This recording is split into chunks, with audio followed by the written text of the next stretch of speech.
बालिग हो, अञा बालिग भी कोन थियो हो, नंढड़ो हो। असां हुनखे मदरसे में दाख़िला ॾिनीसीं, उहा हाज़िरी असां लिखीसीं, फलाणी तारीख़ दाख़िल थियो, छो त जनरल रजिस्टर असां पंहिंजे मदरसे जो रखंदा आहियूं। असां हुनखे दाख़िला ॾिनीसीं, हुन क़ुरान पाक यादि करणु शुरू कयो। क़ुरान पाक जॾहिं पूरो कयईं, असां तारीख़ ॾिठीसीं त 8 महीननि में क़ुरान यादि करे। सुभान अल्लाह, त कोन थो चवी? अल्लाह ताला फरमाए थो, अहिड़े तरीक़े सां मां क़ुरान जी हिफ़ाज़त कंदो आहियां जो तुंहिंजे सीने में क़ुरान महफ़ूज़ थी वेंदो आहे। असांजा मुर्शिद साईं हज़रत पीर साईं हिज़्बुल्लाह शाह बादशाह रहमतुल्लाह अलैह, पीर साईं तख्त धणी रहमतुल्लाह अलैह, उहे फरमाईंदा हा, अब्बा ही हाफ़िज़ जो सीनो न आहे। साईं छा आहे? पाण फरमाईंदा, हाफ़िज़ जो सीनो अल्लाह ताला लोह महफ़ूज़ बणाए छॾींदो आहे। जे लोहे महफूज में कुरान महफूज आ। नहनु नज़्ज़लना ज़िक्रा व इन्ना लहू लहाफ़िज़ून। अहिड़े तरीक़े सां रब करीम फरमाईंदो आहे, तव्हां जे सीने में मां कुरान खे महफूज़ फरमाईंदो आहियां। ऐं वरी वॾी ॻाल्हि इहा आहे त हिकिड़ो दफ़ो क़ुरान पाक यादि थी वेंदो आहे, ॿारड़े खे भली पोड़ो थी वञे, भली ॾंद भॼी पवनसि, भली क़ब्र जे कंधीअ ते वञी पहुचे, पर क़ुरान सीने मां वेंदुसि कोन को। इहो बि हिकिड़ो क़ुरान पाक जे हिफ़ाज़त जो, महफ़ूज़ करण जो तरीक़ो ऐं ज़रियो आहे, जो अल्लाह ताला किताबनि में न, पन्ननि में न, दफ़्तरनि में न, महफ़ूज़ क़ुरान पाक सीने में करे थो। ऐं ॿियो तोखे इहो बि ॿुधायां, शाह अब्दुल लतीफ़ भिटाई असांजो बुज़ुर्ग आहे, 200 साल खां कुझु 200 साल मथे थिया अथसि, कालो को ॾिहाड़ो आहे। 200 साल छा आहे? शाह साहब जा रिसाला मुंहिंजे लाइब्रेरी में 11 रिसाला आहिनि, मुख़्तलिफ़ माण्हुनि जा लिखियल। हिकिड़ो हिकिड़े जो लिखियल, ॿियो ॿिए जो लिखियल, टे जो लिखियल, चौथो चौथे जो लिखियल, पंजो पंजे जो लिखियल, छहों। अहिड़े तरीक़े सां 11 लिखंदड़, 11 मुहक़िक़ उन्हनि शाह जो रिसालो गॾु कयो आहे, पर 11 ई हिक ॿिए जे ख़िलाफ़। हिकिड़े में हिकिड़ा शेर आहिनि, ॿिए में कोन्हनि। हिकिड़े में शेर जी हिकिड़ी पढ़णी आहे त ॿी मेरी ॿी आहे, टे में टी आहे त चौथे में चौथी आहे।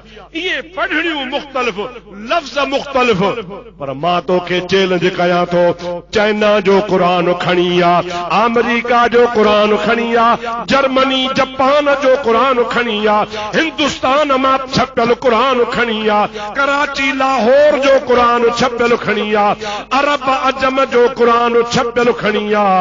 पाण में भेट दे खुदा जो कसम आ, न ज़ेर जो फर्क आ, न ज़बर जो फर्क आ, न आयत जो फर्क आ, न रुकू जो फर्क आ। अव्वल खां आख़िर ताईं उहो ई क़ुरान आ जेको मुहम्मद करीम ते नाज़िल थियो आ। फर्क तो हुजणु खपे। अमेरिका वारनि छपियो आहे, हुन में फ़र्क़ु ॿियो हुजे, इंग्लैंड वारनि छपियो उहो टियों हुजे, साउथ अफ्रीका वारा छपियो टियों हुजे, चाइना वारा छपियो पंजो छहों हुजे, सिंध वारा छपियो ॿियो हुजे। न न न, अल्लाह ताला फरमाए तो, नहनु नज़्ज़लना ज़िक्रा व इन्ना लहू लहाफ़िज़ून। कुरान करीम जे सच्चाई जो इहो ई त दलील आ, जो पूरी रूह ज़मीन ता कुरान पाक तव्हां खणी अचो, फ़र्क़ न मिलंदो, अल्लाह जो कुरान सच्चो आ। सुभान अल्लाह चओ। हिकिड़ो वाक़ियो तव्हांखे ॿुधायां, कलो की ॻाल्हि आहे, जब रूस टुटरो अबा, तव्हांखे ख़बर आहे, हाणे 2-3 साल थिया आहिनि, जनरल ज़ियाउल हक़ जे ज़माने में, अख्तर अब्दुर्रहमान जे ज़माने में रूस टुकड़ा टुकड़ा थियो। हिकिड़ी ॿी बि दुआ घुरो, अल्लाह से अमेरिका जो बि खानो ख़राब करे। चओ आमीन। ॾाढे छो था चओ? खुदा इन्ही अमेरिका जो भी बेड़ो बोड़े गरक करे जो सॼे जहान खे बदनाम करे मुसलमान खे बदनाम करे वेढ़ाए रहियो आहे। मुंहिंजा इन्ही खे भी खुदा ताला तबाही बर्बाद करे। जे रूस खे खुदा टुकड़ा टुकड़ा कयो खुदा कंदो उहो ॾिहाड़ो ईंदो जो अमेरिका भी ज़रा ज़रा थी वेंदो। आमीन चो आमीन। हिते घणा ई बुजुर्ग वेठा हो, सैयद आलिम वेठा हो, कंहिंजी आमीन आगामी वई त बेड़ो पार।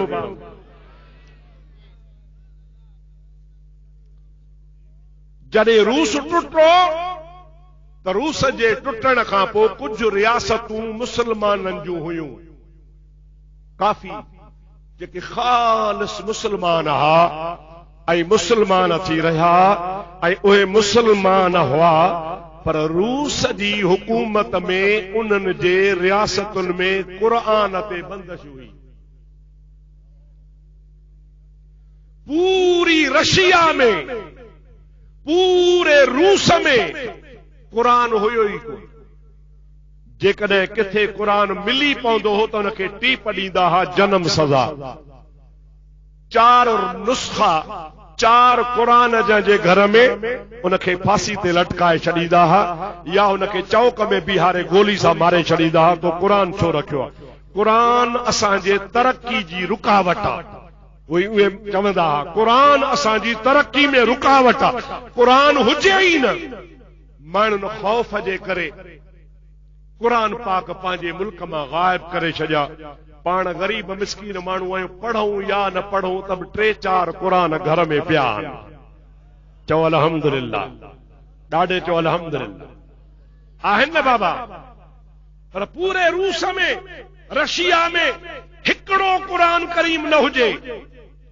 जंहिंमहिल इस्लामी रियासतूं आज़ाद थियूं ऐं रूस टुटो त उते जेके रियासत जा सरबराह हुआ उन्हनि सभ खां पहिरियां जेका अपील कई दुनिया खे, उहा अपील इहा कयूं त मुसलमान मुल्क सऊदी वारो, अफगानिस्तान वारो, ईरान वारो, पाकिस्तान वारो, असांजी तव्हांखे अपील आहे, असां वटि 70 साल खां, घणनि सालनि खां? 70 सालनि खां क़ुरान कोन्हे। महिरबानी कयो असांजे क़ुरान पढ़ाइण वारा भी मोकिलियो त जेके असांजे बच्चनि खे क़ुरान पढ़ाइनि ऐं क़ुरान भी खणी अचनि त असां क़ुरान जो दीदार त कयूं। मुंहिंजा दोस्तो अज़ीज़ो, उन सरबराह हिकिड़े ॾिहाड़े ऐलान कयो रेडियो ते, अख़बारुनि में अची वियो। ॿिए ॾिहाड़े ते उन ख़ुद रियासत में जिथे 70 सालनि खां वठी करे मुंहिंजा दोस्तो क़ुरान हुयो ई कोन, उन्ही साॻी रियासत में 75,000 क़ुरान जा हाफ़िज़ निकिरी आया। चवण लॻा क़ुरान त ज़ाहिर में मौजूद कोन्हे, पर असां लिकी छपी यादि कयो आहे, असांजे सीननि में महफ़ूज़ आहे। सभई चओ सुभान अल्लाह, ॾाढे चओ सुभान अल्लाह। ज़ाहिरी तरह क़ुरान काग़ज़नि वारो, पाठे वारो, अखरनि वारो, पन्ननि वारो इहो कोन्हे को। रूस ते पाबंदी विधी हुई त क़ुरान तव्हां वटि न हूंदो, पर असां क़ुरान न सीने में सांढियो आहे, यादि कयो आहे। 1 न, 2 न, 4 न, 10 न, 75,000 क़ुरान जा हाफ़िज़ आहियूं। अवां घबरायो न, तव्हांजे बच्चनि खे असां क़ुरान पढ़ाईंदासीं। यो कुरान जो अजीम शान मौजज़ो आहे। सभई चओ सुभान अल्लाह। अल्लाह ताला तॾहिं फरमायो नहनु नज़्ज़लना ज़िक्र व इन्ना लहू लहाफ़िज़ून। कुरान असां जो नाज़िल कयल आहे, इन जी हिफ़ाज़त बि असां कंदासीं। इन जे अखर में, ज़ेर में, ज़बर में, शद में, मद में फ़र्क़ न ईंदो। कुरान क़यामत ताईं सलामत। हेॾे ॾियारियो क़ुरान खां पुछूं, क़ुरान जो जीव भला मुसलमाननि जे सीने में त वञे थो, तोखे यादि कनि था। हिकिड़ो अहिड़ो टोलो आहे, सदा आहिनि मुसलमान, पर उन्हनि जे सीने में तूं वञे ई कोन थो। उन पूरी जमात में हाफ़िज़ कोन आहे। छो? आख़िर तूं ॿियनि में वञे थो, सूमरा तोखे यादि कनि, तोखे शर याद कन, तोखे कुरैशी याद कन, तोखे शाहाणी याद कन, तोखे गुरबाणी याद कन, तोखे खोसा याद कन, मरी याद कन। हिकड़े ग्रुप वारा ओ को कहिड़ी भी ज़ात वारो हुजे पर ग्रुप हिकड़ो आ, उहे तोखे याद ई कोन था कन। आखिर उन्हनि में तूं छो नथो सीने में वञे? कुरान चयो मां उन्ही सीने में वींदो आहियां जेको सीनो न हूंदो आ, मदीनो हूंदो आ। छा हूंदो आ? मां उन्ही सीने में वींदो आहियां, बाक़ी उन्ही सीने में कोन वींदो आहियां। छाजे करे त मांखे मार खाइणी कान्हे का। 12 महीननि खे दौरो पवंदो आहे, वो पंहिंजो सीनो कुटींदा आहिनि। क़ुरान चो मां उन सीने में वींदुसी कोन जिथे कुटको मिले कुटको। मां कुटके वारी जाइ ते कोन वींदो आहियां, न को गुटके वारी जाइ ते वींदो आहियां। मां त उन्ही सीने में वींदो आहियां जेको सीनो न हूंदो आहे, मदीनो हूंदो आहे। सभई चओ सुभान अल्लाह, ॾाढे चओ सुभान अल्लाह। मुंहिंजी चैलेंज आहे, मां पोड़ो थी वियो आहियां, मूंखे 45 साल थिया आहिनि, चैलेंज कंदो रहां थो त इन्हीअ जमायत में को हाफ़िज़ हुजे त मूंसां मुलाक़ात करायो। इहो सिंध, इहो बलोचिस्तान, इहो पंजाब, इहो सरहद, हेॾो कराची, हेॾो मुंहिंजा दोस्त कश्मीर ताईं हलां पियो, हेॾो बलोचिस्तान खां इंडिया ताईं हलां पियो। अॼु ताईं मूंखे इन्ही जमायत में हाफ़िज़ नज़र कोन आयो आहे। पर जे अॼु खां पोइ कंहिंखे नज़र अचे त फ़क़ीर वटि वठी अचो त मां इम्तिहान वठां। इंशा अल्लाह ताला क़ुरान उन्हीअ जे सीने में वींदो आहे जंहिंजे सीने में अबू बकर, उमर, उस्मान, अलीअ जी मोहब्बत हूंदी आहे। पर जंहिंजे सीने में अबू बकर, उमर, उस्मान जो बुग़्ज़ हूंदो आहे, उन्हीअ में क़ुरान वींदो ई कोन्हे को। इन्हीअ जे करे कोन वींदो आहे जो महबूब करीम खां बाद में क़ुरान गॾु करण वारा इहे सहाबी हुया।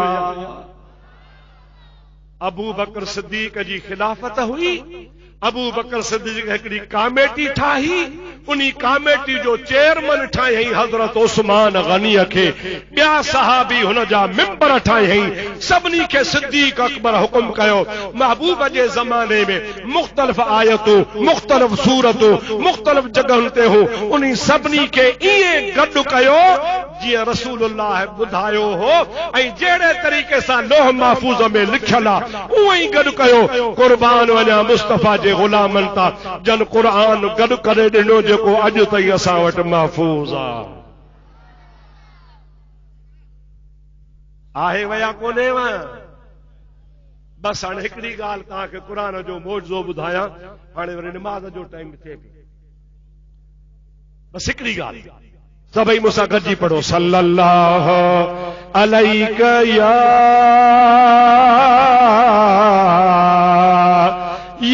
रसूल अल्लाह वसल्लम अलैका या हबीब अल्लाह। इमाम शाफई चओ सुभान अल्लाह, ॾाढे चओ सुभान अल्लाह। इमाम शाफई अहल बैत आ, सैयद आ, चओ सुभान अल्लाह। महबूब करीम जे उम्मत जो वॾो आलिम आ, इमाम जे लक़ब सां मशहूर आ, शाफई हुन जो लक़ब आ। मुंहिंजा दोस्तो अज़ीज़ो, उन इमाम शाफई रहमतुल्लाह अलैह तां कुर्बान वञा, उन हिकिड़े महीने में क़ुरान यादि कयो हो। घणनि ॾींहनि में? आला हज़रत अज़ीमुल बरकत मुजद्दिद दीनो मिल्लत मौलाना शाह अहमद रज़ा इमाम शाफई खां पोइ मुजादा 900 साल बाद में उन्ही बुजुर्ग तां कुर्बान वञा। उन्ही बरेलवी जे बुजुर्ग मौलाना शाह अहमद रज़ा महीने में क़ुरान यादि कयो।